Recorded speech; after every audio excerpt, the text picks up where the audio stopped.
Hey everyone, it's me again, Lisa Watts. So the last couple weeks I've had a bit of a cold. I've been managing it, doing some teas and stuff like that. My last video for my journal, for the lived experience through borderline personality disorder, um, I'm touching on body blocks, and I actually got sort of cut off in my last video. But my last video was going through dietary things that we should consider, foods that are really good for serotonin, breath techniques. I was talking about some aromatherapy techniques. I even got into suggesting, trying out a float tank, which is really cool, as it has lots of magnesium in it, and it's really good for hypersensitivity as well. But before I got cut off, um, there was some things that I actually wanted to still say in regards to the five senses. We went through smell, we went through taste, um, and I was getting into touch. Before I get into touch, though, for today, I'll go into sound, because that's really more of an easier one to kind of look up right away. If you haven't looked into doing any sound therapy can actually stimulate memory, could stimulate healing in regards to trauma-based stuff. There's a lot of cool things that you can look into in regards to sound therapy. So if you haven't checked that out yet, I would totally recommend going and checking out sound therapy. And there's different hertz that you can listen at that have different benefits. There are some really low beta hertz that you can listen to that help regulate for like shock and impulsivity, rage, all that sort of stuff that can immediately calm us down. And there are hertz that you can listen to that help promote sleep and serotonin production, and hertz that sort of are gravitated to certain organs of our bodies. When I get into touch, I was talking about acupuncture, and I was talking about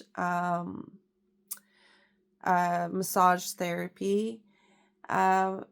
If you find that you're going through a lot of like nerve issues, like where it clusters in the back here and it's in a lot of pain, you can take some melatonin before bed, or when you have this pain. And it should reduce the inflammation in your nervous system to help the symptoms. It's not like the go-to medicine that you take all the time, but when you have a symptom of like nerve clunking, melatonin works really well for that, as well as these two spots right at the base of your neck where your shoulders are.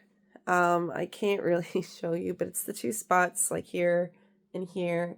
If you push those spots down, they can relieve some of the pressure in your neck, as well, and some of the stress and the anxiety. Um, I was talking about hot and cold flashes as well, because chemically it is shown that when you're in a rage, for example, splashing cold water can actually do the opposite stimulation and calm us down. Same thing with a hot cold shower. Same idea with watching comedy and for laughter, like when you're looking for that oxytocin production. Laughter is also a really good reverse for that stimulation of impulsivity. So putting on a comedy kind of forces that rewiring process. For today, one of the ones that I really wanted to get into was called EMF. No, EFT. That's what it is. EFT. And I'm just going to show you what I'm doing today. So this is the EFT manual, and it's the emotional freedom techniques. It can be applied for like anger, addictions, weight loss, anxiety, trauma, depression, fears, respiratory problems, blood pressure, relationship issues. This whole emotional freedom technique, it pretty much practices touching main meridian points in our body to kind of rebalance ourselves, mixed with positive affirmations. It's something that would basically force you to rewire your impulsivity if on the spot where you're very, very impulsive internally or externally. You could use this technique and it would be beneficial overall. And the basic recipe for it, basically you start out by repeating 3 times an affirmation. So even though I have this, rage or this inability to feel good, I deeply and completely accept myself is the statement. And you're supposed to do that while you're essentially tapping or touching your sore spot, which is right in like when your karate chop point in between like your pinky to your thumb, your pinky to the bottom of the base of here. So it's like it's in there, and that's your sore spot. But you can check out how to properly do this by looking it up. It's called EFT, Emotional Freedom Technique. So the setup is basically you start by repeating the affirmation while touching your sore spot. And then you're supposed to do a sequence where you're to tap about 7 times on each of the following energy points of where they tell you the procedure. And then it moves into like a 9 gamut procedure, which is basically putting like your eyes closed, eyes open, eyes hard down to the right, eyes hard down to the left, roll in a circle, roll in the other direction, hum for 2 seconds of a song, count to 5, hum for 2 seconds of a song, and then you do the tapping all over again. And the tapping is a really easy sequence. I'm just gonna go over it again because I used to do this all the time.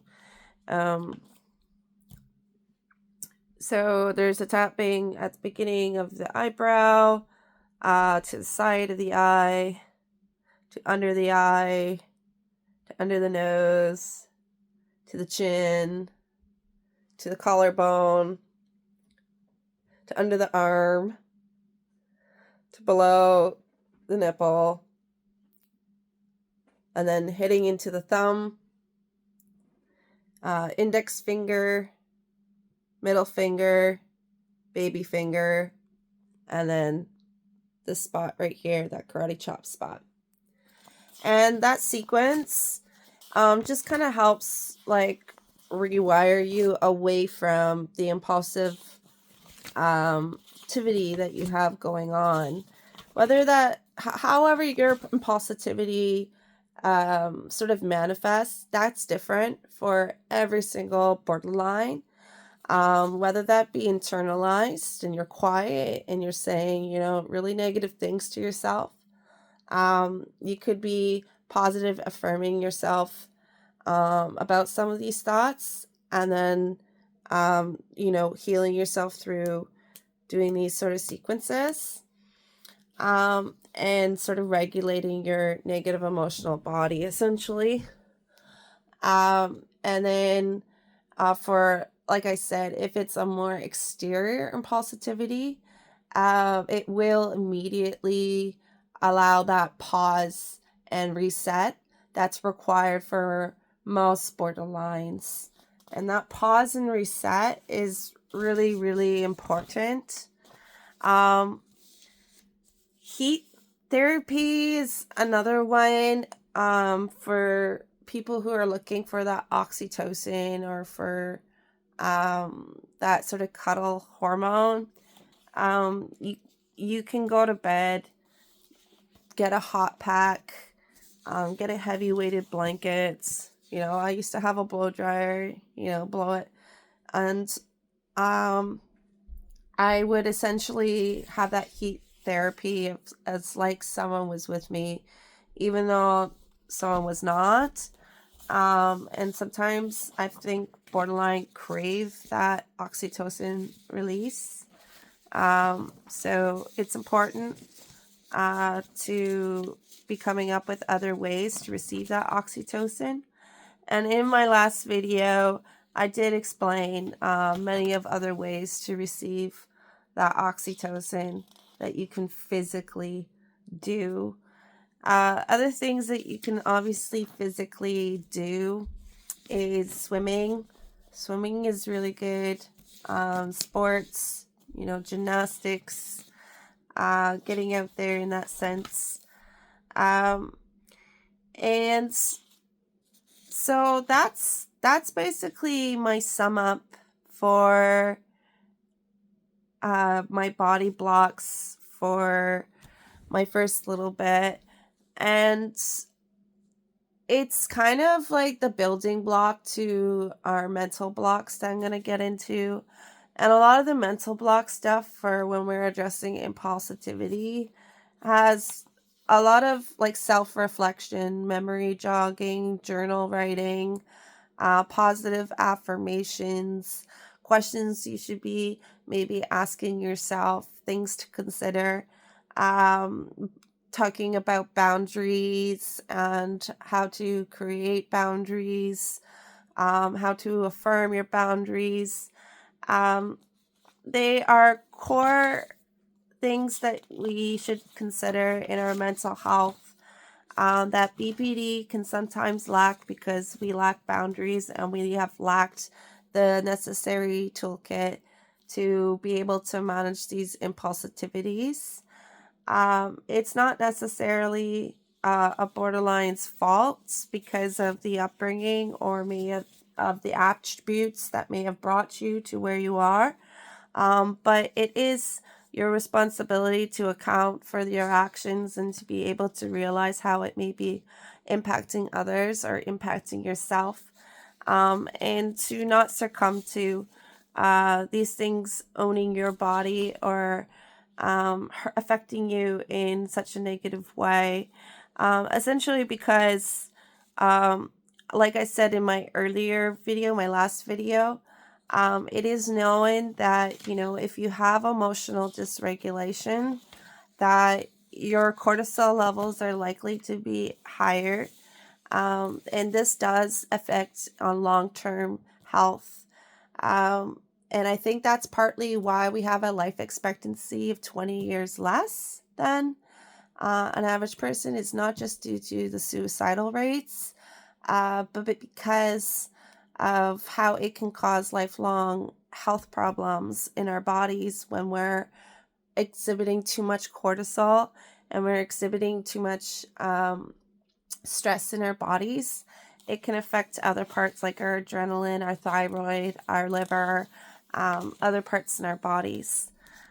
So it's really important to be giving physical self-care things that are going to help you physically, knowing that you have this disorder, knowing that you may be lacking more serotonin than average people, knowing that there are techniques that are designed to actually assist you in these impulsivities. Being able to apply them to yourself, the more you apply them to yourself, the more easier it becomes. And then essentially, it doesn't even become a problem. You may actually start to realize that your symptoms are completely going away. And I know for me, that's essentially what happened. The more I started to tackle all these blocks, the more I started getting better. Not just on like breathing exercises or practicing EFT on myself or doing parasite cleanses or making sure my B12 levels are good. Not just the body blocks that were essential, but the mental blocks too. So I'm gonna get into mental block stuff next. And then probably after that, I'll get into personality stuff to consider, and how I think that if we were to implement certain ideas, even on how we raise kids and that sort of stuff, we can actually help our next generation maybe a little bit better. Because of having this disorder and knowing my intergenerational trauma and what has brought this disorder as it is, I am comfortable to be able to give any advice and guidance that I can give because of all the lessons that I've learned through this. And I hope that it can help other people as well. So if you get a chance, check out the EFT technique. It's really good for a physical quick tip that you can actually just do even tonight. And everything that I've spoken about in the last 2 videos are things that you can go and do by tonight for yourself. You don't need anybody to help you necessarily on that. And these are things that you can do on your own time, and to start asserting on your self-care because it's important. And these are things that you could be doing almost immediately while you're waiting for your dialect behavioral therapy, or as you're doing your dialect behavioral therapy. And as you're tackling all these little things, I'm telling you, you're going to start feeling a lot better energetically in your body. So your stimuli, what you ingest in your environment, what you listen to, what you eat, what you see, all these stimuli around you do affect your health, and you need to start flooding your stimuli with things that are going to be helping you through your condition. So that's it for today, folks. I hope I gave some cool advice for today. If you haven't checked it out, check the EFT technique. Check out some sound therapy. And if you want to listen to all the other suggestions that I gave in my last video, I actually gave a real long list of suggestions in my last video, but I was cut short, and there was only a few more things that I wanted to say for today and things to consider for my journal log, so that when I get into the mental stuff, that's going to probably take a couple videos to talk about, and then we'll get into some personality identity stuff. All right. Thanks. Bye, everyone.